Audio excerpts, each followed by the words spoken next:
ഇന്ന് രാത്രി ഞാൻ ഇവിടെ ഇരുന്നപ്പോൾ ചിന്തിക്കുകയായിരുന്നു. എനിക്ക് ദൈവം തന്നതായിരിക്കുന്ന വിഷയം ദേവദാസൻ പറഞ്ഞപ്പോൾ നടുവിൽ നിൽക്കുന്ന ക്രിസ്തുവിനെ കുറിച്ച് പറയണമെന്നതാണ് എൻ്റെ ഹൃദയത്തിലേക്ക് പോയത്. ഞാൻ ഇവിടെ ഇരുന്നപ്പോൾ ചിന്തിക്കുകയായിരുന്നു, എന്തുകൊണ്ടാണ് ദൈവാത്മാവ് എനിക്ക് ആ വിഷയം തന്നതെന്ന് അറിയില്ല. ഇവിടെ പുതിയതായി ചില മുഖങ്ങൾ ഞാൻ കണ്ടു. അവർക്ക് എത്രത്തോളം മനസ്സിലാക്കാൻ കഴിയുമെന്നും എനിക്ക് അറിഞ്ഞുകൂടാ. വളരെ ലളിതമായ നിലയിൽ നമുക്കൊന്നിച്ച് ഒരു മണിക്കൂർ നമുക്കൊന്നിച്ച് ബൈബിളിലൂടെ നമുക്ക് സഞ്ചരിക്കാം. നാം ദൈവത്തിൻ്റെ മക്കളായി കൂടിയിരിക്കുമ്പോൾ ദൈവം ആഗ്രഹിക്കുന്ന ചില കാര്യങ്ങൾ പഴയ നിയമത്തിൽ നിന്നും പുതിയ നിയമത്തിൽ നിന്നും എടുത്ത് ചിന്തിക്കണമെന്നാണ് ഞാൻ ആഗ്രഹിക്കുന്നത്. അതുകൊണ്ട് പ്രാരംഭത്തിൽ മത്തായി സുവിശേഷം 18-ാം അധ്യായം അതിൻ്റെ 20-ാമത്തെ വാക്യം നമുക്കതിൻ്റെ പ്രാരംഭത്തിൽ ഒന്ന് വായിച്ചു നോക്കാം. നമുക്കറിയാവുന്ന ഭാഗമാണ്. ആർക്കെങ്കിലും വായിച്ച് സഹായിക്കാം. മത്തായി സുവിശേഷം അധ്യായം 18 വാക്യം 20. 2-3 പേർ എൻ്റെ നാമത്തിൽ കൂടി വരുന്നിടത്തൊക്കെയും ഞാൻ അവരുടെ നടുവിൽ ഉണ്ട് എന്നും ഞാൻ നിങ്ങളോട് പറയുന്നു. മതി. കർത്താവ് പറഞ്ഞതായ കാര്യമാണ് നാം ഇവിടെ വായിച്ചു കേട്ടത്. എന്താ നാം വായിച്ചു കേട്ടത്? 2-3 പേര് കർത്താവിന്റെ നാമത്തിൽ കൂടി വരുന്നിടത്ത്, അതെവിടെയാകാം, മരത്തിന്റെ ചുവടാകാം, ഇതുപോലെയുള്ള ഒരു ബിൽഡിംഗ് ആകാം, അല്ലെങ്കിൽ ഏതെങ്കിലും താഴ്വരയാകാം, എവിടെയും ആകാം. പക്ഷെ കർത്താവിന്റെ നാമത്തിലായിരിക്കണം അവർ കൂടി വരുന്നത്. കർത്താവിന്റെ നാമത്തിലായിരിക്കണം അവർ കൂടി വരുന്നത്. അങ്ങനെ കൂടി വരുന്നിടത്ത് ആരുടെ സാന്നിധ്യമുണ്ട്? കർത്താവ് പറയുകയാണ്, കർത്താവിന്റെ സാന്നിധ്യമുണ്ട്. അപ്പൊ നമ്മൾ എന്ന് പറഞ്ഞാൽ രക്ഷിക്കപ്പെട്ട ദൈവമക്കൾ കൂടി വരുമ്പോൾ അതിന്റെ നടുവിൽ നിൽക്കുന്ന ഒരുവനുണ്ട്. നമ്മുടെ നടുവിൽ ഒരാളുണ്ട്. നമുക്ക് പക്ഷെ നേരിട്ട് ചെയ്യാൻ പറ്റുന്നില്ല, നേരിട്ട് കാണാൻ കഴിയുകയില്ല. എന്നാൽ ദൈവിക സാന്നിധ്യം ആരുടെ നടുവിലുണ്ട്? നമ്മുടെ നടുവിലുണ്ട്. അപ്പോൾ കർത്താവ് പറഞ്ഞു എന്താ? 2-3 പേർ എന്റെ നാമത്തിൽ കൂടി വരുമ്പോൾ ഞാൻ എവിടെ നിൽക്കുന്നു? അവരുടെ നടുവിൽ ഉണ്ട്. അല്ലെ? ഇതിലും വലിയ ഭാഗ്യം നമുക്ക് എന്നാ വേണ്ടത്? പ്രധാനമന്ത്രി വന്ന് നിൽക്കുകയാണെങ്കിൽ 10,000-കണക്കിന് അല്ലെ ലക്ഷക്കണക്കിന് ആൾക്കാർ വന്നെന്നിരിക്കാം. ഇവിടുത്തെ CM വന്നാൽ ഒരു പക്ഷേ 1000-കണക്കിന് പേര് വന്നെന്നിരിക്കാം. എന്നാൽ കർത്താവ് പറഞ്ഞത് എനിക്ക് 1000-ഉം വേണ്ട, 1,00,000-ഉം വേണ്ട, എന്റെ നാമത്തിൽ എത്ര പേര് കൂടിയാൽ മതി? ശരിയായ നിലയിൽ എന്ന് പറഞ്ഞാൽ വചനം പറയുന്നത് പോലെയുള്ളവരെ കൂടി വരുമ്പോൾ അതിന്റെ നടുവിൽ ലോകത്തിന്റെ സൃഷ്ടാവ് ഇറങ്ങി വന്ന് നിൽക്കുകയാണ്. അപ്പൊ നമ്മൾ കാണുന്നത് ആരെ ആയിരിക്കണം? നമ്മുടെ കൂടി വരവിൽ നമുക്ക് വേറെ ആരെയും കണ്ടതുകൊണ്ട് ഒരർത്ഥവും ഇല്ല. ഉണ്ടോ? ഇന്നയാള് എന്ന് പറയുന്നതിൽ വല്ല അർത്ഥമുണ്ടോ? നമ്മളൊന്നുമില്ല. നമുക്ക് കാണുവാനായിട്ട് കഴിയേണ്ടത് ഉൾക്കണ്ണുകൊണ്ടാണ്. ആ ഉൾക്കണ്ണുകൊണ്ട് നമ്മൾ ദർശിക്കുന്നത് നമ്മുടെ കർത്താവിനെ ആയിരിക്കണം. സൃഷ്ടികർത്താവിന്റെ ലക്ഷ്യം എന്ന് പറയുന്നത് എന്താണെന്ന് അറിയാമോ? നമുക്കൊരു വേദവാക്യം കൂടെ വായിക്കണം. പുറപ്പാട് പുസ്തകം 25-ാം അധ്യായം 8-ാമത്തെ വാക്യം നിങ്ങളൊന്ന് നോക്കിയേ. പുറപ്പാട് പുസ്തകം എടുക്കാൻ അറിയാത്തവർ എടുക്കണമെന്നില്ല, കേട്ടിരുന്നാൽ മതി. 25-ാം അധ്യായം 8-ാം വാക്യം. ഞാൻ അവരുടെ നടുവിൽ വസിപ്പാൻ അവർ എനിക്ക് ഒരു വിശുദ്ധ മന്ദിരം ഉണ്ടാക്കണം. നോക്കിയേ, ഞാൻ അവരുടെ നടുവിൽ വസിക്കണം. ആരുടെ നടുവിലാണെന്നറിയാമോ? ദൈവത്തിന്റെ ജനം. ദൈവത്തിന്റെ ജനം. അപ്പോൾ അവിടെ ദൈവത്തിന്റെ ജനമെന്ന് ചൂണ്ടിക്കാണിച്ചിരിക്കുന്നത് ആരെയാണെന്നറിയാമോ? ഇസ്രായേൽ മക്കളെയാണ്. ബൈബിൾ ലോകത്തിലുള്ള മനുഷ്യരെ 3 തരംതിരിച്ചിട്ടുണ്ട്. ആരൊക്കെയാന്ന് നിങ്ങൾക്കറിയാമോ? കൊരിന്ത്യർ ലേഖനത്തിൽ പറഞ്ഞിട്ടുണ്ട്, യഹൂദനുണ്ട്, യവനനുണ്ട്, ദൈവസഭയുണ്ട്. യഹൂദൻ ഇസ്രായേൽ, യവനൻ എന്ന് പറഞ്ഞാൽ ഇസ്രായേൽ ഒഴികെ പാർക്കുന്ന എല്ലാവരും. ദൈവസഭ എന്ന് പറഞ്ഞാൽ യഹൂദന്മാരിൽ നിന്നും ജാതികളിൽ നിന്നും എന്ന് പറഞ്ഞ യവനന്മാരിൽ നിന്നും രക്ഷിക്കപ്പെട്ടു വന്നിരിക്കുന്ന കൂട്ടം. അപ്പോൾ നമ്മൾ ഇപ്പോൾ വായിച്ച ഭാഗം ഏത്? പുറപ്പാട് പുസ്തകം 25:8 നമ്മൾ വായിച്ചത് യഹോവയായ ദൈവം പറയുന്ന വാക്കുകളാണ്. ഞാൻ അവരുടെ നടുവിൽ, ആരുടെ നടുവിലാണെന്നറിയാമോ? ഇസ്രായേൽ ജനത്തിന്റെ നടുവിൽ, യഹൂദന്മാരുടെ നടുവിൽ, അവരോട് കൂടെ അവരുടെ നടുവിൽ വസിക്കേണ്ടതിന് എന്തുണ്ടാക്കാനാ പറഞ്ഞേ? ഒരു സമാഗമന കൂടാരം ഉണ്ടാക്കണം. അപ്പൊ ദൈവത്തിന്റെ ലക്ഷ്യം നോക്കിയേ, ആഗ്രഹം നോക്കിയേ. ഏതൊരു സമയത്തും ദൈവത്തിന്റെ ആഗ്രഹം എന്ന് പറയുന്നത് എന്താണെന്നറിയാമോ? ദൈവജനത്തിന്റെ നടുവിൽ വസിക്കുക എന്നുള്ളതാണ്. ദൈവജനത്തിന്റെ നടുവിൽ വസിക്കുക എന്നുള്ളതാണ്. മനുഷ്യരുമായി ദൈവം ബന്ധം പുലർത്തുക എന്നുള്ളതാണ്. നമ്മളുമായി ദൈവം എപ്പോഴും ബന്ധം പുലർത്തുവാൻ ആഗ്രഹിക്കുന്നു. അതുകൊണ്ട് ദൈവം മനുഷ്യരുടെ നടുവിൽ വസിക്കാൻ ആഗ്രഹിക്കുന്നു. എന്തുകൊണ്ടാണ് ദൈവം ഇസ്രായേലിന്റെ നടുവിൽ വസിക്കാൻ ആഗ്രഹിക്കുന്നു എന്ന് പറയാനുള്ള കാരണം എന്താണെന്ന് അറിയാമോ? 3 കാരണങ്ങൾ ഞാൻ അതിലൊന്ന് ചൂണ്ടിക്കാണിച്ച് മുന്നോട്ട് പോകാം. നമുക്കറിയാം, ഇസ്രായേൽ എന്ന് പറയുന്നത് അബ്രഹാമിനെ വിളിച്ചു, അബ്രഹാമിന്റെ വംശമാണ്. അവരെ കുറിച്ച് ദൈവവചനം പറയുന്ന 3 കാര്യം. ഒത്തിരി കാര്യങ്ങളുണ്ട്, പക്ഷെ ഞാൻ 3 കാര്യം ഒന്ന് സൂചിപ്പിക്കാം. 135 സങ്കീർത്തനം 4 വാക്യത്തിൽ നമ്മൾ വായിക്കുന്നുണ്ട്, ഇസ്രായേൽ എന്ന് പറയുന്നത് അത് ദൈവത്തിന്റെ എന്താണെന്നാ വായിക്കുന്നത് അറിയാമോ? നിക്ഷേപം എന്നാ വായിക്കുന്നത്. 135 സങ്കീർത്തനം 4 വാക്യം വായിക്കണമെന്നില്ല, കേട്ടാൽ മതിയല്ലോ, എഴുതുന്നവർക്ക് എഴുതുകയും ചെയ്യാമല്ലോ. ദൈവത്തിന്റെ നിക്ഷേപമാണ് ആര്? ഇസ്രായേൽ. ഇസ്രായേൽ. ഇനിയും വേറൊരു വാക്യം ഇങ്ങനെയാണ് പറയുന്നത്. പുറപ്പാട് പുസ്തകം 19-ാം അധ്യായം 5-ാം വാക്യത്തിൽ ഇങ്ങനെയാണ് പറയുന്നത്, ഇസ്രായേൽ എന്ന് പറയുന്നത് ദൈവത്തിന്റെ സമ്പത്താണ്. ദൈവത്തിന്റെ സമ്പത്ത്. ദൈവം വിളിച്ച ദൈവത്തിന്റെ ജനം എന്ന് പറയുന്നത്, ഒന്ന്, അവര് ദൈവത്തിന്റെ ആരാണ്? നിക്ഷേപമാണ്, യഹോവയുടെ നിക്ഷേപമാണ്. 2, അവരാരാണ്? സമ്പത്താണ്. മത്തായി സുവിശേഷത്തിൽ നമ്മൾ വായിക്കുന്നുണ്ട്, എവിടെയാണോ നമ്മുടെ നിക്ഷേപം ഇരിക്കുന്നത് അവിടെയായിരിക്കും എന്തിരിക്കുന്നത്? നമ്മുടെ ഹൃദയം. എവിടെയാണോ നമ്മുടെ നിക്ഷേപം ഇരിക്കുന്നത് അവിടെയായിരിക്കും നമ്മുടെ ഹൃദയം. പെട്ടിക്കകത്ത് 1,00,000 രൂപ ഇരിപ്പുണ്ട്, ഇവിടെ മീറ്റിംഗിൽ ഇരിക്കുന്നുണ്ടെങ്കിലും ചിന്ത എവിടെയായിരിക്കും? അവിടെ കള്ളം വരുമോ, അതെടുത്തോണ്ട് വരുമോ, അല്ലേ തങ്കച്ചായ? ഇതൊക്കെ ആയിരിക്കും നമ്മുടെ ചിന്ത. നമ്മുടെ ഹൃദയം അവിടെയായിരിക്കും ഇരിക്കുന്നത്, നിക്ഷേപം ഉള്ളിടത്ത്. അങ്ങനെയാണെങ്കിൽ ദൈവത്തിന്റെ നിക്ഷേപം എന്ന പഴയ നിയമം വായിക്കുമ്പോൾ നമ്മൾ പഠിക്കുന്നത് ഇസ്രായേലിനെ കുറിച്ചാണ്. ദൈവത്തിന്റെ നിക്ഷേപം, ട്രഷറി ഓഫ് ഗാഡ്. അങ്ങനെയാണെങ്കിൽ ദൈവത്തിന്റെ ഹൃദയം ഇരിക്കുന്നത് എവിടെയാ? ആരോടുകൂടിയാ? ആരോടുകൂടിയാ?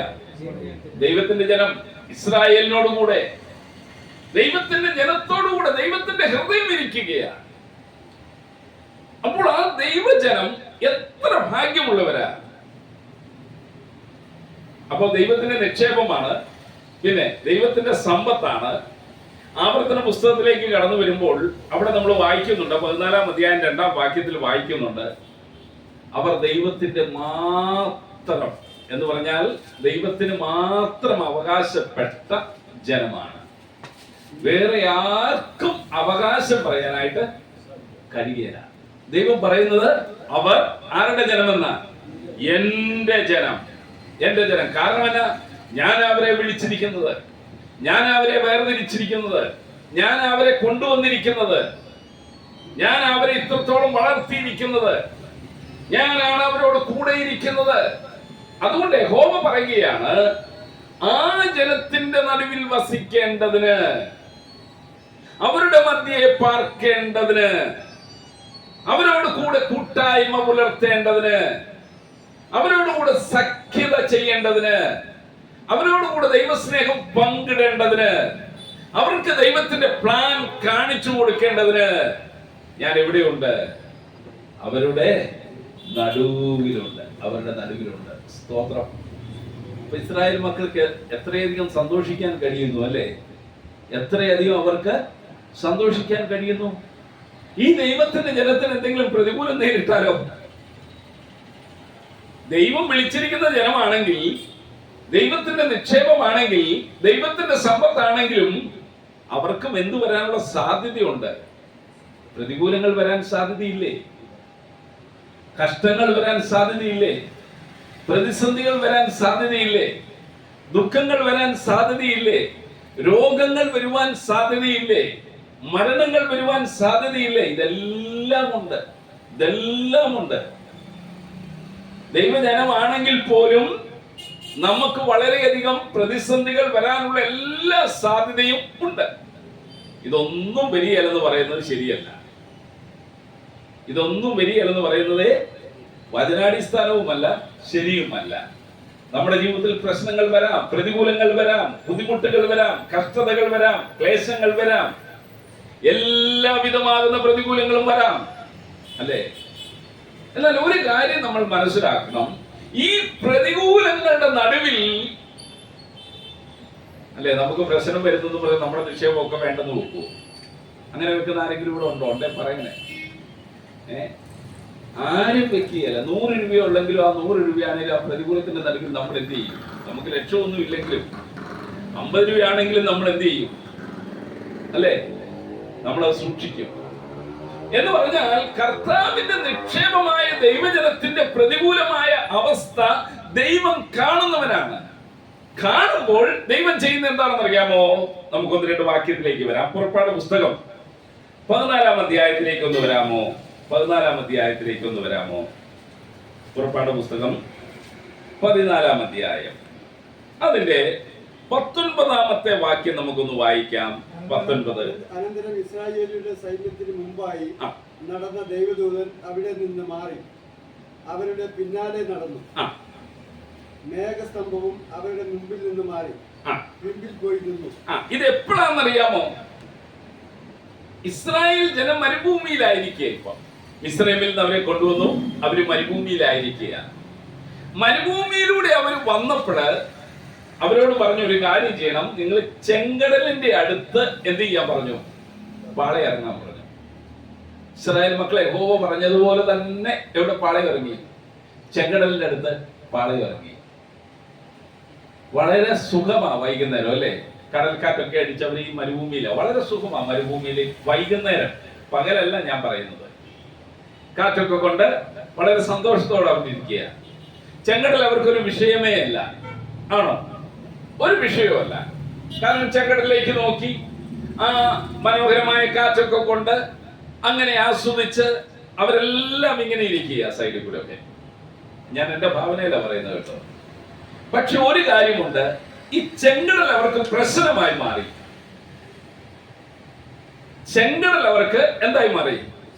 ഈ ചെങ്കടൽ ഉണ്ടാക്കിയതാരാ? കർത്താവ് തന്നെയാണ്. പാളയം ഇറങ്ങാൻ പറഞ്ഞതാരാ? കർത്താവ് തന്നെയാണ്. പക്ഷെ ഈ ചെങ്കടൽ എപ്പോഴാണ് ഇസ്രായേലിന് പ്രശ്നമായത്? താഴത്തെ വാക്യത്തിലേക്ക് വായിക്കുന്നുണ്ട്, ഫറവോനും സൈന്യവും എവിടുന്ന് വരുന്നത് കണ്ടു. മിസ്രൈമിൽ നിന്ന് വരുന്നത് ഇവര് കാണുക, ദൈവത്തിന്റെ ജനം കാണുക. ആരാ വരുന്നത്? ഫറവോനും സൈന്യവും വന്നുകൊണ്ടിരിക്കുകയാണ്. ഇത് കണ്ടപ്പോഴാണ് ചെങ്കടൽ ആർക്ക് പ്രശ്നമായത്? ഇസ്രായേൽ ജനത്തിന്, ദൈവത്തിന്റെ നിശ്ചയമായ ജനത്തിന് പ്രശ്നമായത്. അതുവരെ ഈ ചെങ്കടൽ എന്തല്ലായിരുന്നു? ഒരു പ്രശ്നവുമില്ലായിരുന്നു.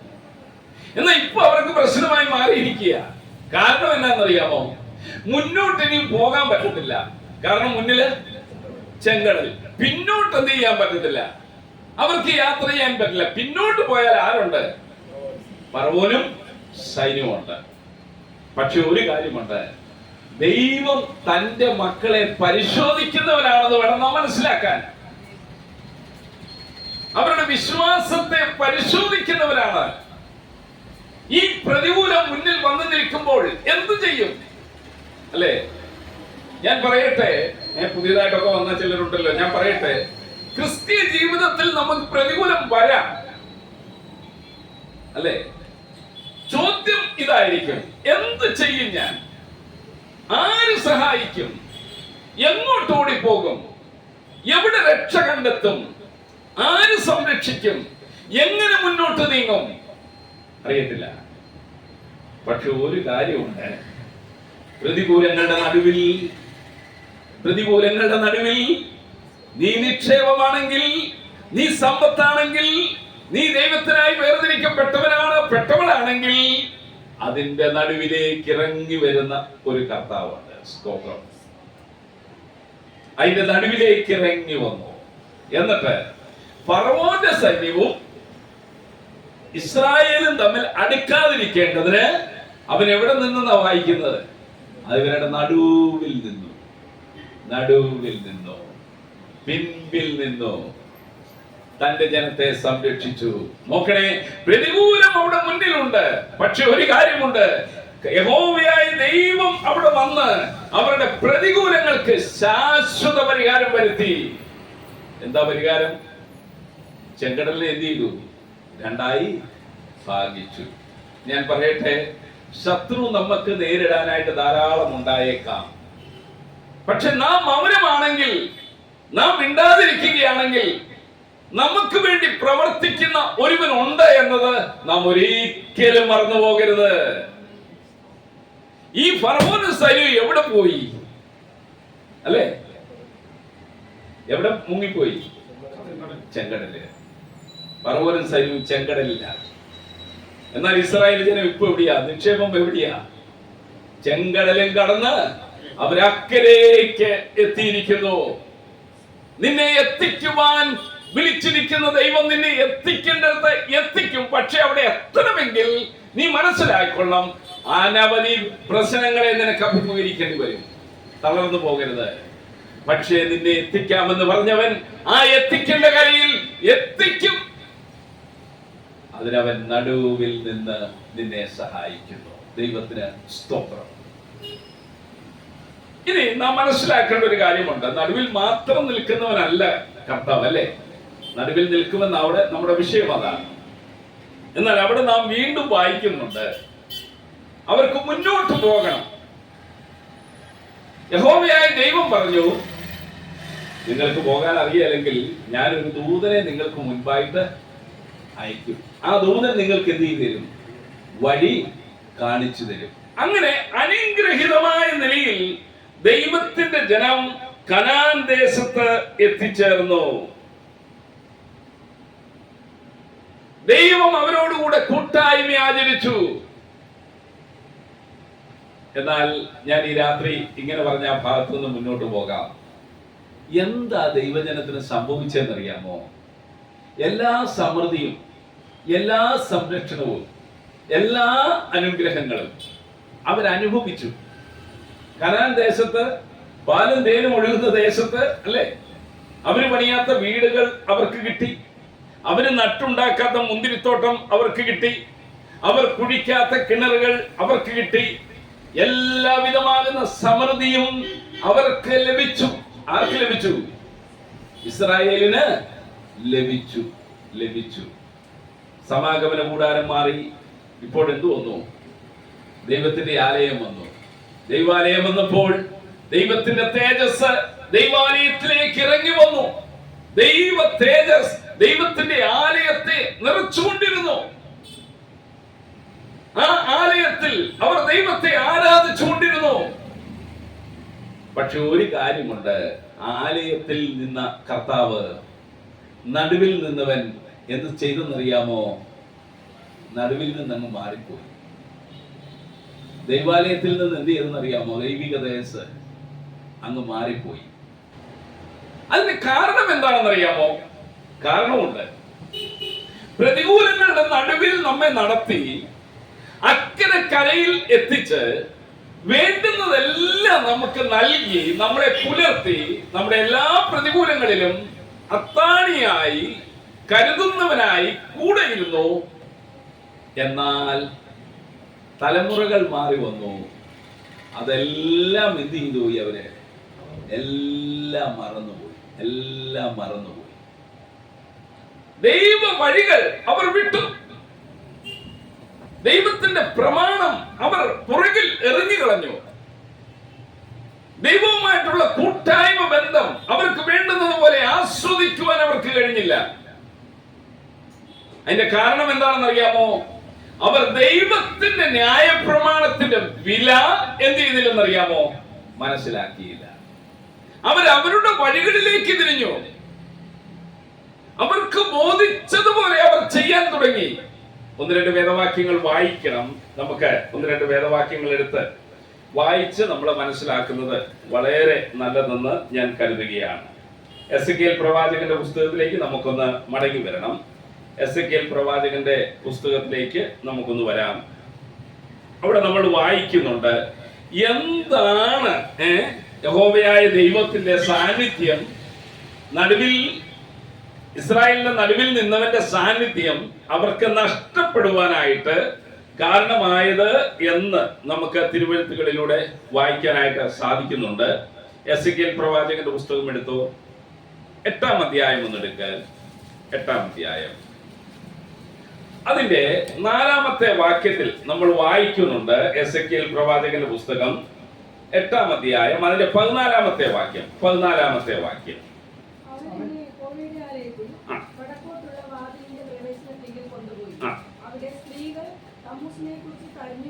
മതി. അതിന് മുൻപ് 4-ാം വാക്യം കൂടെ ഒന്ന് വായിക്കാമോ? 4 എന്ന് പറയുമ്പോൾ അതിന്റെ 3-ാം വാക്യം 3-ഉം 4-ഉം കൂടെ ഒന്ന് വായിച്ചേ. 3-ഉം 4-ഉം കൂടെ. എസെക്കിയേൽ 8-ന്റെ 3-ഉം 4-ഉം.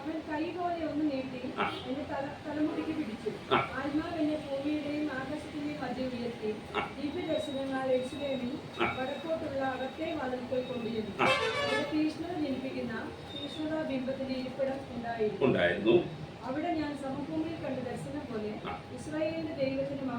നിങ്ങൾ നോക്കിയേ, ദൈവത്തിന്റെ ആലയത്തിൽ ദൈവത്തിന്റെ മഹത്വം ഉണ്ടായിരുന്നു. പക്ഷെ അവിടെ എഴുതിയിരിക്കുന്ന ഒരു പ്രയോഗം നിങ്ങൾ കണ്ടോ? 3-ാം വാക്യത്തിൽ അവിടെ എന്തും കൂടെ ഉണ്ടായിരുന്നെന്നാ വായിക്കുന്നത്. തീഷ്ണത ബിംബത്തിന്റെ ഇരിപ്പിടം ഉണ്ടായിരുന്നു.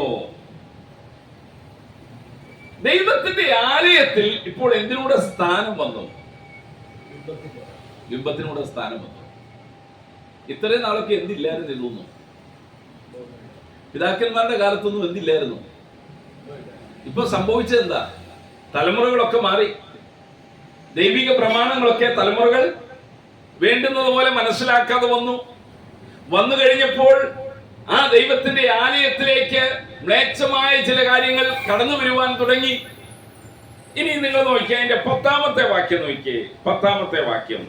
അങ്ങനെ ഞാൻ അകത്ത് ചെന്നു, വെറുപ്പായുള്ള ഓരോ തരം ഇഴജാതികളെയും മൃഗങ്ങളെയും ഇസ്രായേൽ ഗൃഹത്തിന്റെ സകല വിഗ്രഹങ്ങളെയും ചുറ്റും ചുവരിന്മേൽ വരച്ചിരിക്കുന്നത്. ഇനി നിങ്ങൾ നോക്കിയേ, അകത്ത് ചെന്നപ്പോൾ കണ്ട കാഴ്ചയാണ്. ദൈവാലയത്തിന്റെ അകത്ത് ചെന്നപ്പോൾ കണ്ട കാഴ്ചയാണ്. എന്താ കണ്ടത്? അവിടെ ഓരോ തരം ഇടജാതികളെയും മൃഗങ്ങളെയും ഇസ്രായേൽ ഗ്രഹത്തിന്റെ സകല വിഗ്രഹങ്ങളെയും ചുറ്റും ചുവരിന്മേൽ എന്ത് ചെയ്തിരിക്കുന്നു? വരച്ചിരിക്കുന്നത് കണ്ടു. ഞാൻ ചോദിക്കട്ടെ, ദൈവത്തിന്റെ ജനമായ നിക്ഷേപമായ സമ്പത്തായ അല്ലെ അവർക്ക്, പ്രത്യേക ജാതിയായ അവർക്ക് ഇതൊക്കെ ചെയ്യാനായിട്ട് പറ്റുമായിരുന്നോ?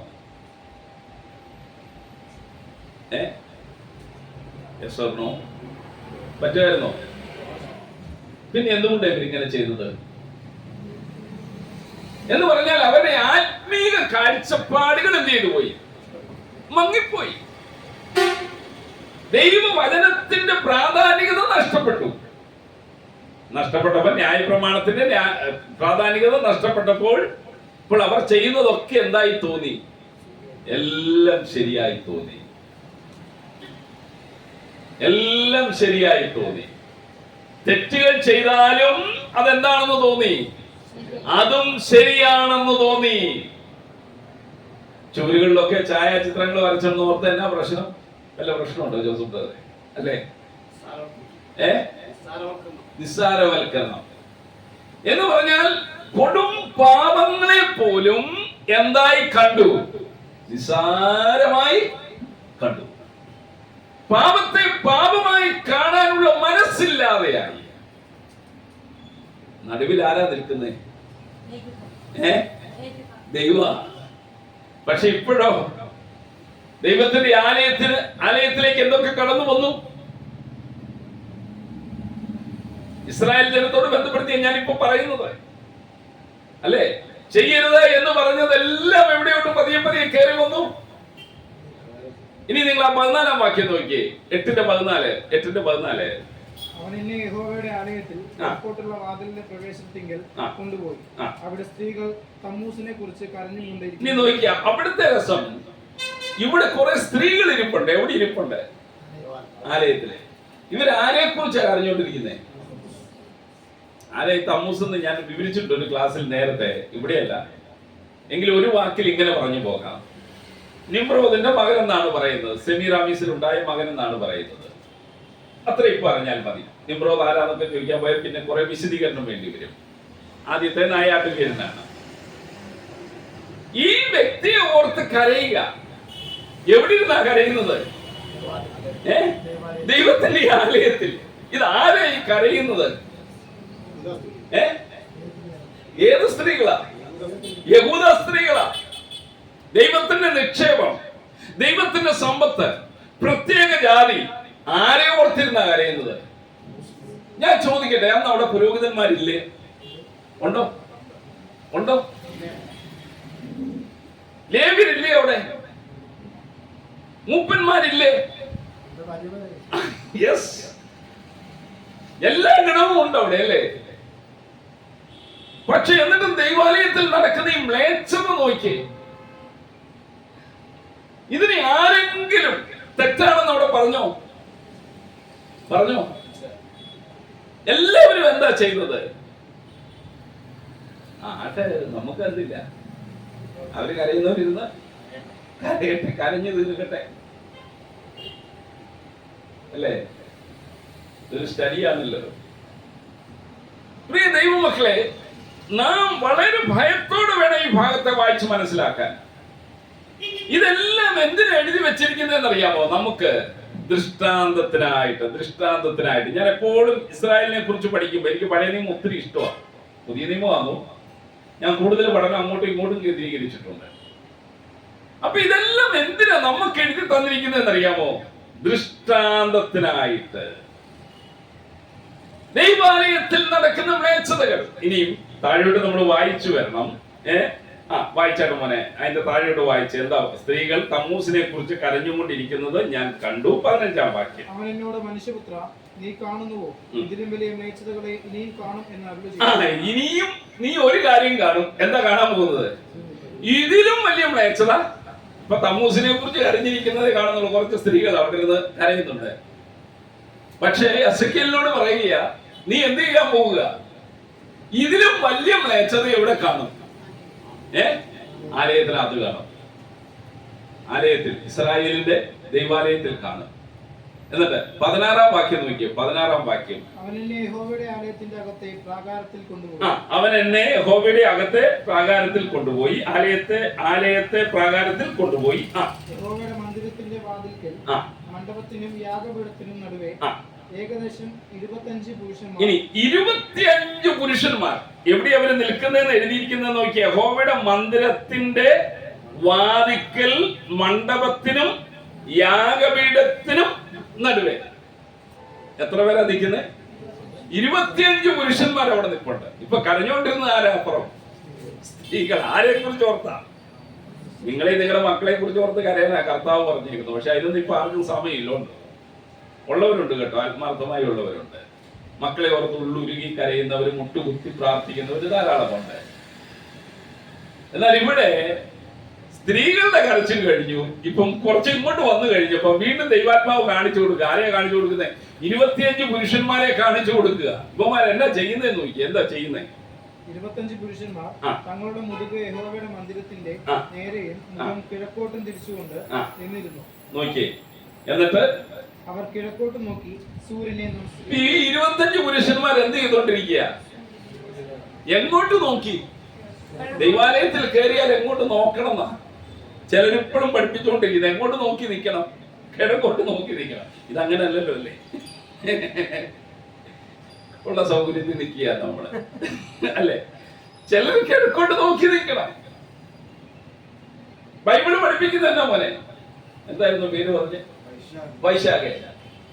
കിഴക്കോട്ട് നോക്കി ഇവരെന്തിനെ നമസ്കരിക്കുക? തങ്കച്ചായ വല്ലതും മനസ്സിലായോ? ആരെയാ നമസ്കരിക്കുന്നേ? സൂര്യനെ. 2 തങ്കച്ചായന്മാരുണ്ടല്ലോ. സൂര്യനെ നമസ്കരിക്കുക. സൂര്യ നമസ്കാരം എന്തുവാ? ഈ സൂര്യൻ ആരാന്ന് വെച്ചാൽ ഇവര് നമസ്കരിക്കുന്നതെന്ന് അറിയാമോ? തമ്മുസാണെന്നൊക്കെ വിചാരിച്ച അതിന്റെ ചരിത്രമുണ്ട്, അതിലേക്ക് ഇപ്പൊ പോകുന്നില്ല. അപ്പൊ സൂര്യൻ ഒരു ദേവതയായിട്ട് ഇവർ കാണുക. ഇന്നും സൂര്യ നമസ്കാരികൾ ധാരാളം ഉണ്ടല്ലോ, കിഴക്കോട്ട് നോക്കി നിൽക്കുന്നവരും ഉണ്ടല്ലോ.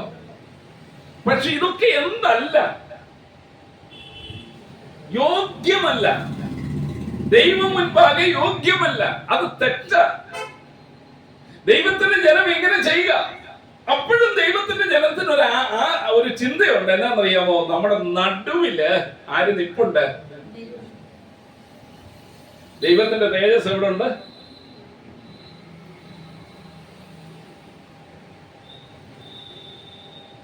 പത്താം അധ്യായത്തിലേക്ക് വരാം. 10-ാം അധ്യായം 4-ാം വാക്യം ഒന്ന് വായിച്ചേ. 10:4. എന്നാൽ യഹോവയുടെ മഹത്വം കെരൂബിന്മേൽ നിന്ന് പൊങ്ങി ആലയത്തിന്റെ ഉമ്മരിപ്പടിക്ക് മീതെ നിന്നു. ഇത് കണ്ടപ്പം ദൈവത്തിന്റെ മഹത്വം എവിടെ നിന്ന് പതിയെ ഉയർന്നു? കെരൂബുകളിൽ നിന്ന്, ആലയത്തിന്റെ അകത്തുള്ള കെരൂബുകളുടെ മുകളിൽ നിന്ന് ഉയർന്നു. ഉയർന്നിട്ട് എവിടെ പോയിരുന്നു? ദൈവത്തിന്റെ തേജസ് ആലയത്തിന്റെ ഉമ്മരപ്പടിയിൽ പോയിരുന്നു.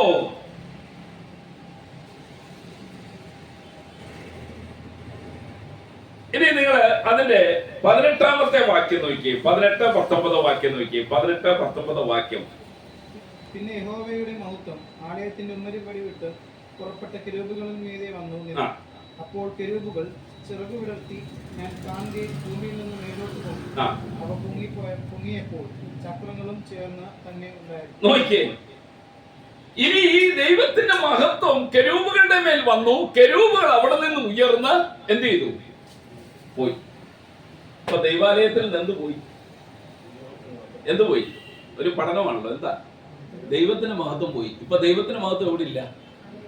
ഞാൻ ചോദിക്കട്ടെ, യാഗം അവിടെ നേരം നടക്കുന്നുണ്ടോ? ഉണ്ടോ? ഉണ്ട്.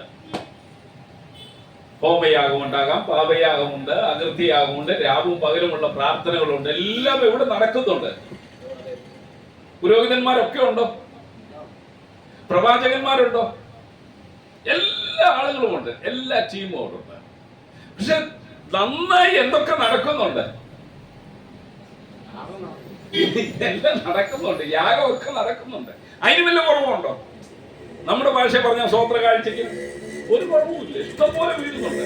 വന്നിങ്ങനെ ഇട്ടുകൊണ്ടിരിക്കുക, വരുന്നവരും ഇട്ടുകൊണ്ടിരിക്കുന്നുണ്ട്, എല്ലാം ഉണ്ട് ഇപ്പൊ. പക്ഷെ ഒരു കാര്യം ചിന്തിക്കണം, ആരില്ല, ആരുടെ മഹത്വം ഇല്ല അവിടെ. ദൈവമില്ല എന്ന് പറഞ്ഞാൽ നടുവിൽ നിന്ന് ദൈവം എന്ന് പറഞ്ഞാൽ ദൈവത്തിന്റെ മഹത്വം, ദൈവം അവിടെ നിന്ന് എന്ത് ചെയ്ത് കളഞ്ഞു? എത്രത്തോളം ക്ഷമിക്കുക വല്യമ്മേ?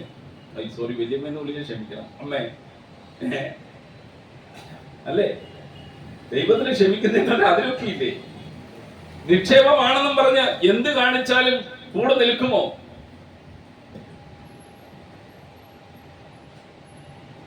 പതിനൊന്നാം അധ്യായം എടുത്തേ. 11-ാം അധ്യായം 23-ാം വാക്യം. 13-ാം അധ്യായം 23-ാം വാക്യം. 11-ാം അധ്യായം 11-23. യഹോവയുടെ മഹത്വം നഗരത്തിന്റെ നടുവിൽ നിന്ന് മേലോട്ട് പൊങ്ങി നഗരത്തിന് കിഴക്കുവശത്തുള്ള പർവ്വതത്തിന്മേൽ നിന്നു. ഇനി കിഴക്കുവശത്തുള്ള പർവ്വതത്തിന്മേൽ നിന്നു. നോക്കണേ, ഇനിയും യഹോവയുടെ ഈ തേജസ് അവിടെ നിന്ന് പൊങ്ങി എവിടെ പോയി? പർവ്വതത്തിലേക്ക്, സിയോൻ പർവ്വതത്തിലേക്ക് പോയി. ദൈവം പറഞ്ഞു, ഇനി ആരുടെ നടുവിലില്ല, നിങ്ങളുടെ നടുവിൽ ഞാന്. കാരണം നിങ്ങൾ ആരെ ഉപേക്ഷിച്ചു? ഇപ്പൊ ദൈവാലയത്തിൽ ആരില്ല, ദൈവതേജസ്സില്ല, ദൈവമില്ല. പക്ഷേ യാഗമുണ്ട്, പ്രാർത്ഥനയുണ്ട്, കാണിക്കയുണ്ട്, എല്ലാം ഉണ്ട്. വരുന്നവരൊക്കെ കിഴക്കോട്ട് തിരിഞ്ഞിരിക്കുന്നുണ്ട്, എല്ലാ ചൊല്ലും അവിടെ നടക്കുന്നുണ്ട്.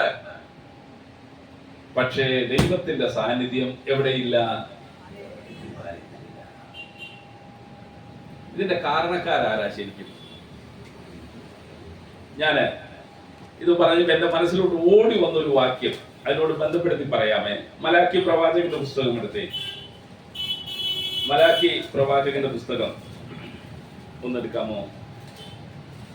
അവിടെ നമുക്ക് കാണാനായിട്ട് കഴിയും, ദൈവത്തിന്റെ വചനം എന്ന് പറയുന്നത് അവര് ഉപേക്ഷിച്ചു കളഞ്ഞു. 2-ാം അധ്യായം നാം എല്ലാ വാക്യവും വായിക്കാൻ സാധിക്കുകയില്ല. അത് ആ അധ്യായം മുഴുവൻ നാം ഒന്ന് വായിച്ച് മനസ്സിലാക്കുകയാണെങ്കിൽ നമുക്ക് മനസ്സിലാക്കാനായിട്ട് കഴിയും, ദൈവത്തിന്റെ തേജസ് അവിടുന്ന് പോകാനുള്ള പ്രധാന കാരണം എന്ന് പറയുന്നത് അതിന്റെ നേതൃത്വം തന്നെയായിരുന്നു. പ്രവാചകന്മാരുണ്ട്, പുരോഹിതന്മാരുണ്ട്, അങ്ങനെ ഓരോരുത്തരുടെ പട്ടിക അവിടെ നിർത്തുന്നതായി നമുക്ക് കാണാനായിട്ട് കഴിയും.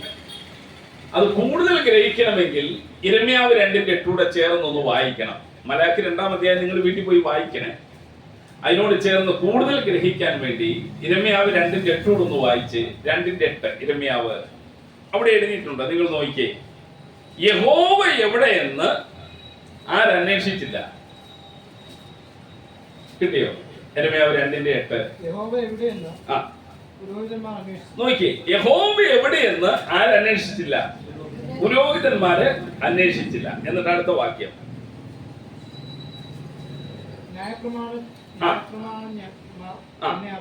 ന്യായപ്രമാണജ്ഞന്മാർ എന്ത് ചെയ്തില്ല? എന്നെ അറിഞ്ഞില്ല. അടുത്തത്, ഇടയന്മാർ എന്നോട് അതിക്രമം ചെയ്തു. പിന്നെ ആരാ? പ്രവാചകന്മാർ ബാൽ മുഖാന്തരം പ്രവചിച്ചു. ഇതെല്ലാം ആര് ചെയ്തുകൊണ്ടിരിക്കുക? ഇവർ ചെയ്തുകൊണ്ടിരിക്കുക. ഇങ്ങനെയുള്ള പ്രവർത്തികളെല്ലാം ഇവർ ചെയ്തുകൊണ്ടിരിക്കുമ്പോൾ യഹോവയുടെ സാന്നിധ്യം അവിടുന്ന് പോകാനുള്ള കാരണം കൂടെ ഞാൻ പറഞ്ഞു വരുന്നത്. ചുരുക്കി ഇനിയും പറയണമല്ലോ. യെശയ്യാവ് 28:8 പറയുന്നുണ്ട്, എന്താണെന്നറിയാമോ? അവരുടെ മേശകളെല്ലാം ഛർദി കൊണ്ട് നിറഞ്ഞു കിടക്കുന്നു എന്ന് പറഞ്ഞാൽ ദൈവത്തിന്റെ വഴി വിട്ട് പൂർണ്ണമായി ആര് മാറിപ്പോയി? ഇപ്പൊ യഹോവ എവിടെയില്ല? ഇസ്രായേലിന്റെ നടുവിൽ ഇല്ല. ഇനി യഹോവയുടെ സാന്നിധ്യം മടങ്ങി വരുമോ? എസെക്കിയേൽ 40 മുതൽ 48 വരെയുള്ള അധ്യായങ്ങൾ നിങ്ങൾ പിന്നീട് വായിച്ചോണം. പിന്നെ വേണേ നമുക്ക് ഡിസ്കഷൻ ചെയ്യാം, സമയം പോകുന്നു. 1000 ആണ്ട് വാഴ്ചയിൽ ദൈവാലയം പണിയുമ്പോൾ യഹോവയുടെ തേജസ് 1000 ആണ്ട് വാഴ്ചയുള്ള ദൈവാലയത്തിലേക്ക് എന്ത് ചെയ്യും? മടങ്ങി വരും. എന്നാൽ നാം മനസ്സിലാക്കേണ്ട ഒരു കാര്യമുണ്ട്. എന്താണെന്നറിയാമോ? ദൈവത്തിന്റെ വചനം വളരെ വ്യക്തമായി പറയുന്ന ഒരു കാര്യമുണ്ട്. ഇസ്രായേൽ ജനം ബഹുകാലം ഹോശേയ പ്രവാചകന്റെ പുസ്തകം 3-ാം അധ്യായം 4-ാം വാക്യം ഒന്ന് വായിക്കണേ.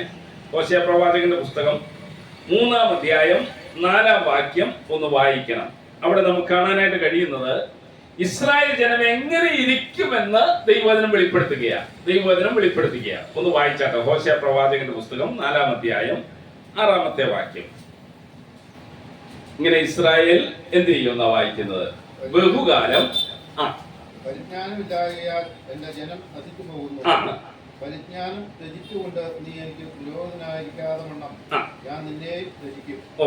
നീ നിന്റെ ദൈവത്തിന്റെ ന്യായപ്രമാണം മറന്നു കളഞ്ഞതുകൊണ്ട് ഞാൻ നിന്റെ മക്കളെ മറക്കും. 4-6 കൂടെ ഒന്ന് വായിക്കാമോ? അവിടെ എഴുതിയിരിക്കുന്ന ഇസ്രായേൽ ജനം ബഹുകാലം എഫോദില്ലാതെയും,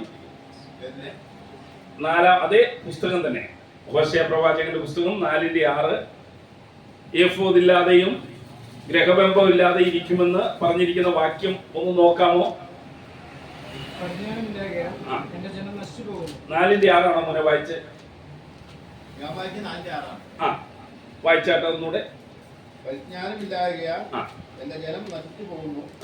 പരിജ്ഞാനം ത്യജിക്കൊണ്ട് നീ എനിക്ക് പുരോഹിതനായി ഇരിക്കാതെ വണ്ണം ഞാൻ നിന്നെ ത്യജിക്കും. അതല്ല ഞാൻ ഉദ്ദേശിച്ച വാക്യം. അവിടെ പറഞ്ഞിരിക്കുന്നത് ഇസ്രായേൽ 3-ാം അധ്യായം 4-ാമത്തെ വാക്യം. 3-ാം അധ്യായം ഹോശേയ 3-ന്റെ 4-ാമത്തെ വാക്യം. ഈ വിധത്തിൽ ഇസ്രായേൽ മക്കൾ ബഹുകാലം രാജാവില്ലാതെയും പ്രഭുവില്ലാതെയും യാഗമില്ലാതെയും പ്രതിഷ്ഠകളില്ലാതെയും ഏഫോദില്ലാതെയും ഗ്രഹബിംബമില്ലാതെയും ഇരിക്കും. പിന്നത്തേതിൽ അവർ അന്വേഷിക്കും, ഭാവി കാലത്ത് അവർ മടങ്ങി വരും. അപ്പൊ നാം മനസ്സിലാക്കേണ്ട ഒരു കാര്യം, ബഹുകാലം കുറെ കാലം ഇനി അവർ അങ്ങനെ ഇല്ലാതെ ഇരിക്കും. അങ്ങനെയാണെങ്കിൽ നടുവിൽ ദൈവം വസിക്കാൻ ആഗ്രഹിക്കുന്ന ആരുടെ നടുവിൽ വസിക്കും? ഇസ്രായേലിന്റെ ദൈവാലയത്തിൽ ആരില്ല? ദൈവമല്ല, തേജസ്സില്ല. അങ്ങനെയാണെങ്കിൽ യഹോവയായ ദൈവം ആരുടെ നടുവിൽ വസിക്കും? ഇസ്രായേലിന്റെ നടുവിലല്ല. കാരണം എന്താണെന്നറിയാമോ? ഇസ്രായേൽ ജനം ദൈവത്തെ പൂർണ്ണമായി ഉപേക്ഷിച്ചു. ദൈവം പിന്നെ അവർക്ക് അവസരം കൊടുത്തു കേട്ടോ. സമയക്കുറവുകൊണ്ട് ഞാൻ പറഞ്ഞു പോട്ടെ. കർത്താവായ യേശു ക്രിസ്തു സ്വർഗത്തിൽ നിന്ന് ഭൂമിയിലേക്ക് മനുഷ്യനായി ഇറങ്ങി വന്നത് ആരെ അന്വേഷിച്ചുകൊണ്ടാണെന്നറിയാമോ?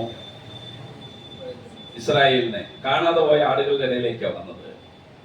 ശിഷ്യന്മാരെ കർത്താവ് അയച്ചതും ആരുടെ ഇടയിലേക്ക് അയച്ചതെന്നറിയാമോ? ജാതികളുടെ ഇടയിലേക്കല്ല, യഹൂദന്മാരുടെ ഇടയിലേക്ക്, ഇസ്രായേലിന്റെ ഇടയിലേക്ക്. പക്ഷെ ഒരു കാര്യമുണ്ട്, ഈ യഹൂദന്മാർ ക്രിസ്തുവിനെ കൈക്കൊള്ളാതെ വന്നു. അവനെ ക്രൂശിക്കണമെന്ന് അവർ ആക്രോശിച്ചു. യേശു ക്രിസ്തുവിനെ അവർ തിരസ്കരിച്ചു. അവരുടെ പാപം അതികഠിനമായി മാറി. പിതാവായ ദൈവത്തിന്റെ പ്ലാനാണ്. എന്നാൽ അവനെ കൈക്കൊള്ളാതെ, അവനെ തിരസ്കരിച്ചതുകൊണ്ട് ദൈവം തന്റെ പ്ലാൻ അനുസരിച്ച് ഒരു കൂട്ടത്തെ തെരഞ്ഞെടുത്തു. ആരെയാണെന്നറിയാമോ? ദൈവത്തിന്റെ സഭയെ. ദൈവത്തിന്റെ സ്തോത്രം. ദൈവം തന്റെ സഭയെ തിരഞ്ഞെടുത്തു. നാം ഇങ്ങനെയാണ് വായിക്കുന്നത്. മത്തായി സുവിശേഷത്തിൽ വായിക്കുന്ന ഒരു ഭാഗമുണ്ട്. ദൈവം ചെയ്തൊരു കാര്യം എന്ന് പറയുന്നത് 21-ാം അധ്യായം, മത്തായി സുവിശേഷം 21-ാം അധ്യായം 43-ാമത്തെ വാക്യം നിങ്ങൾ നോക്കിയേ. 43-ാമത്തെ വാക്യം, 43. ദൈവരാജ്യം നിങ്ങളുടെ പക്കൽ നിന്നെടുക്കും. ആരുടെ പക്കൽ നിന്ന്? യഹൂദന്റെ, ഇസ്രായേലിന്റെ പക്കൽ നിന്നെടുക്കും. യഹൂദന്റെ പക്കൽ നിന്നെടുക്കും. എന്നിട്ട് അത് ആർക്ക് കൊടുക്കുമെന്ന് അവിടെ എഴുതി വെച്ചിരിക്കുന്നത്? അതിന്റെ ഫലം കൊടുക്കുന്ന ജാതിക്ക് കൊടുക്കും. എന്ന് പറഞ്ഞാൽ ആർക്ക് കിട്ടും?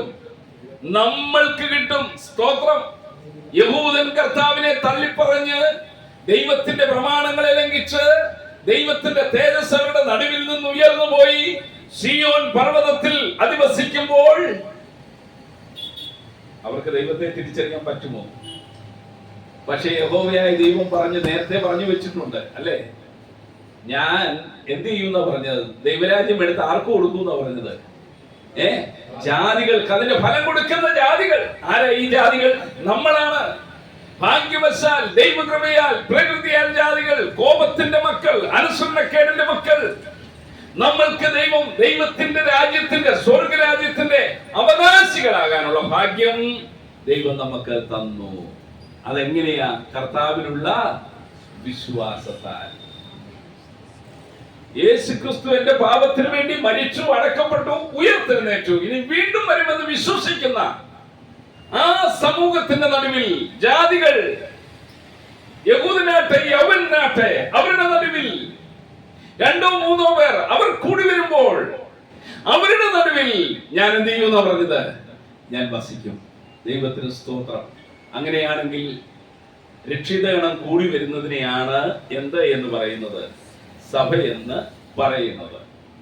രക്ഷിക്കപ്പെട്ട ഗണം കൂടി വരുന്നു. അപ്പോൾ സഭയുടെ നടുവിൽ ആരുണ്ട്? നമ്മളെല്ലാവരും കാണാൻ വരുന്നത് ആരെ കാണാനാണ് വരുന്നത്? അല്ലേ? ഞാൻ കോട്ടയംകുളത്ത് പഠിപ്പിക്കും, ചിലപ്പോൾ ചോദിക്കും, ശമുൽ സഹോദരനെ കാണാനാണോ വരുന്നത്? വേറെ ഏതെങ്കിലും സഹോദരി സഹോദരനെ കാണാനാണോ വരുന്നത്? നമ്മളെല്ലാവരും ആരുടെ മഹത്വം കാണാനാണ് വരുന്നത് ദൈവസഭയിലേക്ക്? കർത്താവിന്റെ മഹത്വം.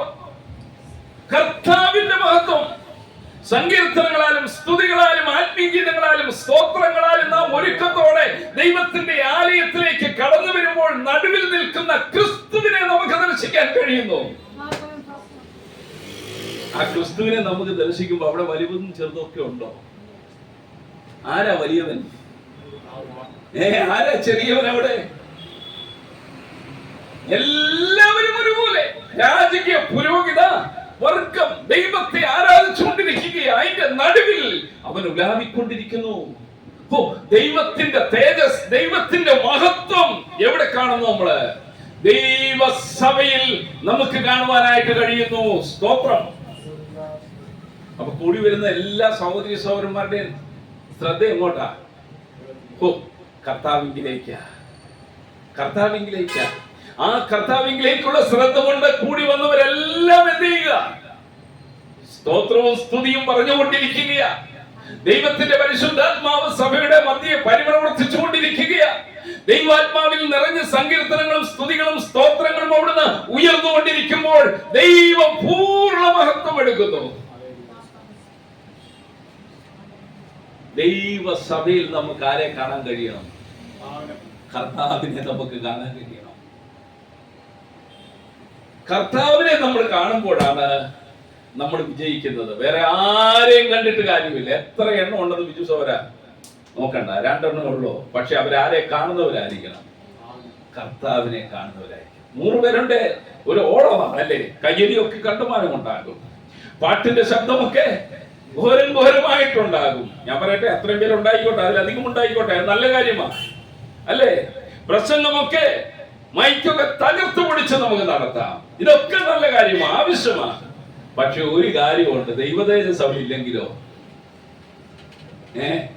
നിന്റെ സഹോദരനോട് ക്ഷമിക്കാതെ അവിടെ വന്നിരിക്കുന്നതെങ്കിലോ? അല്ലേ? യാഗം കഴിക്കാനായിട്ട് പോകുമ്പോഴേ ഈ യാഗവസ്തു എവിടെയോ വെച്ചിട്ട് പോകാനാ പറയുന്നത്. അതെങ്ങനെയാ വാക്യം പറയുന്നത്? നീ യാഗം കഴിക്കാൻ പോകുമ്പോ നിനക്ക് നിന്റെ സഹോദരന് നിന്നോട് വല്ലതും ഉണ്ടെന്ന് ഓർമ്മ വന്നാല് നീ എന്ത് ചെയ്യണം? യാഗവസ്തു അവിടെ വെക്ക്. എന്നിട്ട് നീ പോയിട്ട് എന്ത് ചെയ്യണം? ഞാനും ബിജു സഹോദരനും ഒന്നിച്ചാരാധിക്കുക. ഞാൻ അവളോട് കയറി വരുമ്പോൾ എനിക്ക് തോന്നുന്നു, ബിജു സഹോദരൻ എന്നോ ഉണ്ടല്ലോ, കഴിഞ്ഞ 2-3-4 ആഴ്ചയായിട്ട് സഹോദരൻ എന്നോട് എന്ത് ചെയ്യുന്നില്ല, കണ്ടാൻ മിണ്ടുന്നില്ല, കൈ തരുന്നില്ല, മാറിപ്പോകുന്നു. എടാ, നിന്റെ സ്തോത്രമൊക്കെ സങ്കീർത്തനമൊക്കെ അവിടെ വെച്ചിട്ട് നീ പോയിട്ട് എന്ത് ചെയ്യണം? നമ്മളാണ് എന്തോ ചെയ്യും? ഞാനൊന്നും ചെയ്തിട്ടില്ല, അതുകൊണ്ട് എന്നോട് വന്നിട്ട് വേണമെങ്കിൽ ചോദിക്കട്ടെ. കാരണം എനിക്ക് 2 മീശ കൂടുതലാണ് അല്ലേ? പ്രമാണം എവിടെയാ? എന്താ അച്ഛാ ഒന്നും മിണ്ടായിരിക്കുന്നത്? പ്രമാണം എവിടെയാന്നേ? എന്തുവാന്നേ പ്രമാണം പറയുന്നേ? യാഗവസ്തു എവിടെ വെക്കണതേ? എന്നിട്ട് പോയിട്ട് എന്ത് ചെയ്യണം? എന്നിട്ട് നീ കയറ. എന്നിട്ട് നീ എന്തോ പറ ദൈവസഭയിൽ ഇരുന്ന്? ഹല്ലേലൂയ, സ്തോത്രം. ദൈവമേ, അങ്ങേക്ക് മഹത്വം. നമുക്ക് ആരെ അവിടെ കാണാൻ പറ്റും? ദൈവത്തെ കാണാൻ പറ്റും, ദൈവ മഹത്വം ദർശിക്കാൻ പറ്റും, കർത്താവിനെ നമുക്ക് ആരാധിക്കാൻ പറ്റും, സന്തോഷത്തോടെ വീട്ടിലേക്ക് പോകാൻ പറ്റും. നാം കൊണ്ടുവന്ന യാഗം സുഗ്രാഹ്യമായി സ്വർഗം സ്വീകരിക്കും. ഇല്ലെങ്കിലോ പാട്ടുണ്ട്, കൈകൊട്ടുണ്ട്, സങ്കീർത്തനമുണ്ട്, കർത്തൃമേശയുണ്ട്, സ്തുതിയുണ്ട്, പ്രസംഗമുണ്ട്. പക്ഷേ ദൈവത്തിന്റെ സാന്നിധ്യം, തേജസ് 2-3 പേർ എന്റെ നാമത്തിൽ കൂടിയാൽ അവരുടെ നടുവിൽ ഞാനില്ല. ലവോദിക്യ സഭയോട് പറഞ്ഞു, എന്നാ പറഞ്ഞത്? 3:20 ഞാൻ എവിടെ നിൽക്കുന്നെന്നാ പറയുന്നത്? ഞാൻ വാതിൽക്കൽ നിന്ന് മുട്ടുന്നു. ആരെങ്കിലും എന്ത് ചെയ്യണം? വാതിൽ തുറന്നാല് ഞാൻ അവനോടും അവൻ എന്നോടും കൂടെ അത്താഴം കഴിക്കും. ഇതിന്റെ അർത്ഥം എന്നാ? കർത്താവിന്റെ സാന്നിധ്യം നമ്മുടെ നടുവിൽ നിന്ന് പോയി കഴിഞ്ഞാൽ കർത്താവ് നിൽക്കുന്നത് എവിടെയാ? എന്റെ പ്രിയ ദൈവമക്കളെ, അങ്ങനത്തെ ഒരു അനുഭവത്തിൽ നാം ഒരിക്കലും എത്തിച്ചേരുവാൻ ഇടയാകരുത്. എന്തൊക്കെ സംഭവിച്ചോട്ടെ, ഞാൻ കാരണം, ഞാൻ ഉൾക്കൊണ്ട് നിൽക്കുന്ന സഭയ്ക്ക്, ഞാൻ ഉൾക്കൊണ്ട് നിൽക്കുന്ന ദൈവസഭയ്ക്ക്, ഞാൻ ഉൾക്കൊണ്ട് നിൽക്കുന്ന സമൂഹത്തിന് ഒരു പേരുദോഷവും ഞാൻ മുഖാന്തരം വരുവാൻ ഒരിക്കലും ഇടയാകരുത്. എന്ന് പറഞ്ഞാൽ ഞാൻ മുഖാന്തരം ദൈവത്തിന്റെ തേജസ്, മഹത്വം എവിടുന്ന് പോയി പോകരുത്? ദൈവസഭയിൽ നിന്ന് പോയി പോകരുത്. വിവരിക്കണമെന്നുള്ള സമയമില്ലല്ലോ, ഞാൻ നിർത്താൻ പോവാ. എന്റെ സമയം ആയിക്കൊണ്ടിരിക്കുകയാ. ഈ വൈകിവേളയിലുള്ള ക്ലാസ്സിൽ നാം മനസ്സിലാക്കേണ്ട, നാം ചിന്തിക്കേണ്ട, അടിവരയിട്ട് ചിന്തിക്കേണ്ട ഒരു കാര്യം, ഞാൻ ദൈവത്തെ ആരാധിക്കുമ്പോൾ എനിക്ക് ക്രിസ്തുവിന്റെ മഹത്വത്തെ ദർശിക്കാൻ കഴിയുന്നുണ്ടോ? അപ്പോസ്തലനായ പൗലോസിനെ കുറിച്ചൊന്ന് ഞാൻ ബന്ധിപ്പിച്ച് ഇങ്ങനെ അങ്ങ് പോയി നിർത്തിയേക്കാം. സമയം പോയല്ലോ, ഞാൻ ഇങ്ങനെ പറഞ്ഞങ്ങ് അവസാനിപ്പിച്ചേക്കാം. അപ്പോസ്തലനായ പൗലോസ് എത്രയോ ജ്ഞാനിയായിരുന്നല്ലേ, അല്ലേ? തന്നെ കുറിച്ചൊക്കെ നമ്മൾ പഠിക്കുന്നത് എന്തല്ലേ? പക്ഷെ പൗലോസ് അപ്പോസ്തലന് പറയാനുണ്ടായിരുന്ന എന്താണെന്നറിയാമോ? വല്ല തന്റെ ജ്ഞാനത്തെ കുറിച്ച് തനിക്ക് അവിടെ പറയാനുണ്ടോ ദൈവസഭയിൽ? താൻ പറഞ്ഞ വാക്കൊക്കെ നിങ്ങളൊന്നും ഓർത്തെടുക്കുന്നില്ല, വായിക്കുന്നില്ല, സമയം പോയതുകൊണ്ട്. താൻ പറഞ്ഞത് നോക്കിയേ, ഞാൻ അപ്പോസ്തലന്മാരെക്കാൾ എങ്ങനെയാ പറഞ്ഞത്? ഏറ്റവും ചെറിയവൻ. വേണേ പൗലോസിന് എന്ത് പറയും? ഞാൻ ചോദിക്കട്ടെ, പത്രോസിനെ നമ്മൾ എവിടെ അപ്പോസ്തലനായ പത്രോസ് എന്ന് കൂടുതൽ പറയുന്നു? നമ്മളെല്ലാവരും പത്രോസിനെ കുറിച്ച് പറയുന്നത് എങ്ങനെയാ? പത്രോസ് പത്രോസ് വെള്ളത്തിൽ ചാടി, പത്രോസ് മീൻ പിടിക്കാൻ പോയി, പത്രോസ് അല്ലെ എടുത്ത് ചാടി, ഇതൊക്കെയാ പറയുന്നത്. പത്രോസ് അപ്പോസ്തലനല്ലേ? പിന്നെ ഈ പത്രോസിനെ കുറിച്ച് അങ്ങനെ പറയാതെ? അപ്പോസ്തലനായ പത്രോസ് എന്ന് നമ്മൾ പറയാതെ? മുക്കുവനായിരുന്നുകൊണ്ടായിരിക്കും. വെള്ളത്തിന്റെ മുകളിലൂടെ കർത്താവ് നടന്നു. ആ വെള്ളത്തിൽ കൂടെ നടക്കാൻ അല്പമെങ്കിലും സാധിച്ചൊരു വ്യക്തി വേറെ ആരെങ്കിലും ഉണ്ടോ? പൗലോസ് ഉണ്ടോ? വെള്ളത്തിന്റെ മുകളിൽ കൂടെ പത്രോസ് നടന്നില്ലേ? പിന്നെ എന്നാ നമ്മൾ പുള്ളി അപ്പോസ്തലൻ എന്ന് പറയാതെ?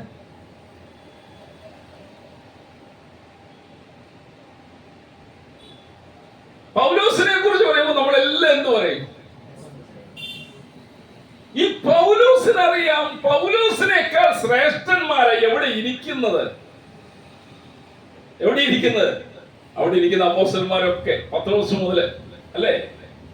അതുകൊണ്ടാ പൗലോസ് പറയുന്നത്, ഞാൻ ആരെക്കാൾ ചെറിയവനാ? അപ്പോസ്തലന്മാരെക്കാൾ, മറ്റപ്പോസ്തലന്മാരെക്കാൾ ഏറ്റവും ചെറിയവനാ. കാരണം എന്താണെന്നറിയാമോ?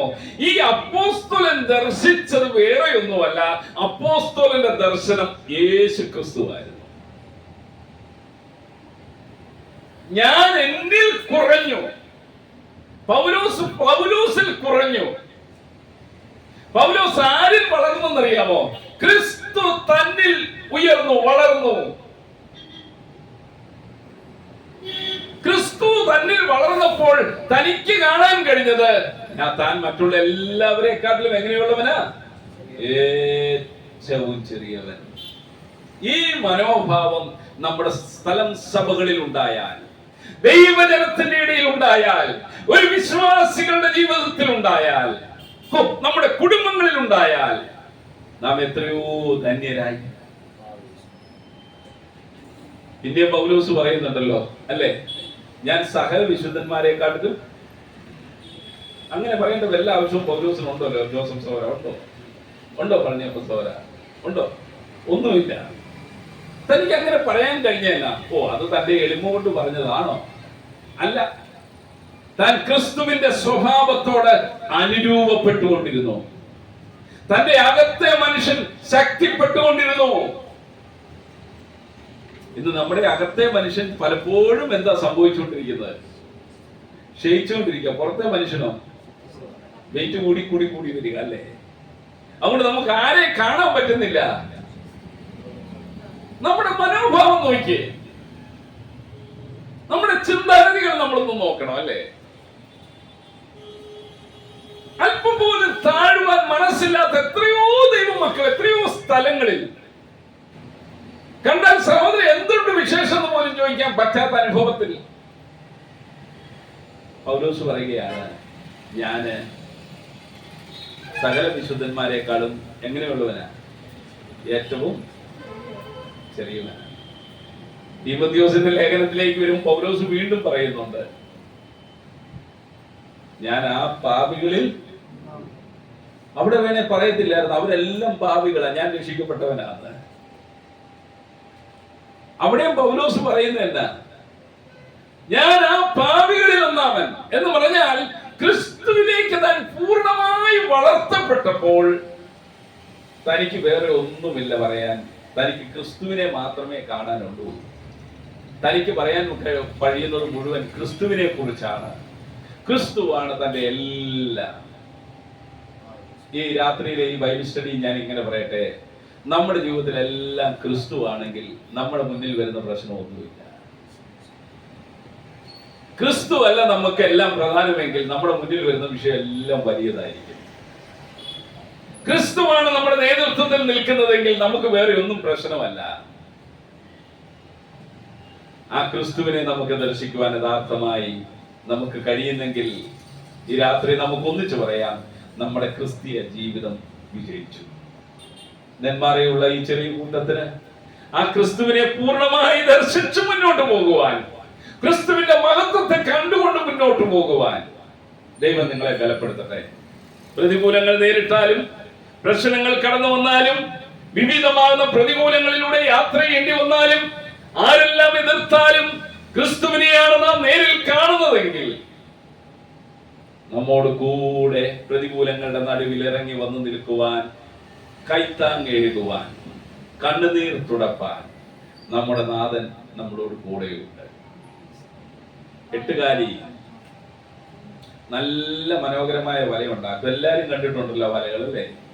നമ്മുടെ തോട്ടങ്ങളിലൊക്കെ ഇറങ്ങി പോകുമ്പോൾ കാണാമല്ലോ, ധാരാളം മുട്ടയുണ്ട് ഈ വലയിൽ. കുറച്ച് നാൾ കഴിയുമ്പം ഈ എട്ടുകാലിയുടെ മുട്ടയെല്ലാം വിരിയും. പക്ഷെ നിങ്ങൾ നോക്കണം, സൂക്ഷിച്ച് നോക്കിക്കോളൂ. കുറച്ചു കാലം കഴിഞ്ഞാൽ ഈ എട്ടുകാലി, ഈ തള്ളയെട്ടുകാലി ഉണ്ടല്ലോ, അതിനെ കാണാനുണ്ടാകില്ല. എന്നാൽ നമുക്ക് ആ വലയെ നിറച്ചു ആരെ കാണാൻ പറ്റും? കുഞ്ഞുങ്ങളെ കാണാൻ. എട്ടുകാലി കുഞ്ഞുങ്ങളെ കാണാൻ പറ്റും. എങ്ങനെ ഈ കുഞ്ഞുങ്ങൾ ജീവിച്ച, ആരെ തിന്നാ ജീവിച്ചതെന്നറിയാമോ? ഈ തള്ളയെട്ടുകാലി എത്തുന്ന ഈ കുഞ്ഞുങ്ങൾ ജീവിച്ചത്. ഇപ്പൊ നോക്കുന്നവരൊക്കെ ആരെയാ കാണുന്നത്? ഈ കുഞ്ഞുങ്ങളെ എല്ലാം കാണുകയാണ്. ഈ കുഞ്ഞുങ്ങളെ അമ്മയെ ഭക്ഷിച്ചാ ജീവിച്ചത്. എന്റെ പ്രിയ ദൈവജനമേ, നാം ക്രിസ്തുവിനെ ഭക്ഷിക്കണം. നമ്മെ കാണുന്നവർ ക്രിസ്തുവിനെ കാണുന്നത് പോലെ കാണുവാൻ ഇടയാകുന്നെങ്കിൽ നമ്മുടെ ഈ ചെറിയ ജീവിതം വിജയിച്ചു.